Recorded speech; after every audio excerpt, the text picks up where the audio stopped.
मी देवेंद्र सरिता गंगाधरराव फडणवीस ईश्वर साक्ष शपथ घेतो की कायद्याद्वारे स्थापित झाले आहे अशा भारताच्या संविधानाबद्दल मी खरी श्रद्धा व निष्ठा बाळगेन। मी भारताची सार्वभौमता व एकात्मता उन्नत राखीन।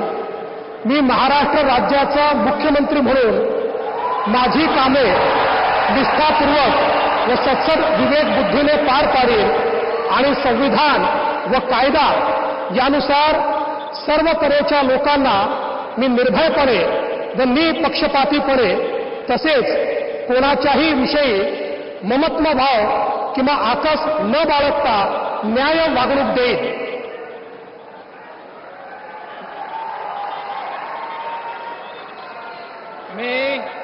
मी देवेंद्र सरिता गंगाधरराव फडणवीस ईश्वर साक्ष शपथ घेतो की महाराष्ट्र राज्याचा मुख्यमंत्री म्हणून माझ्या विचारार्थ आणली जाईल किंवा मला ज्ञात होईल अशी कोणतीही बाब असा मुख्यमंत्री म्हणून माझी कामे यथायोग्य पार पाडण्यासाठी आवश्यक असेल ते खेरीज करून एरवी मी कोणत्याही व्यक्तीला किंवा व्यक्तींना प्रत्यक्षपणे व अप्रत्यक्षपणे कळवणार नाही किंवा त्यांच्याकडे उघड करणार नाही।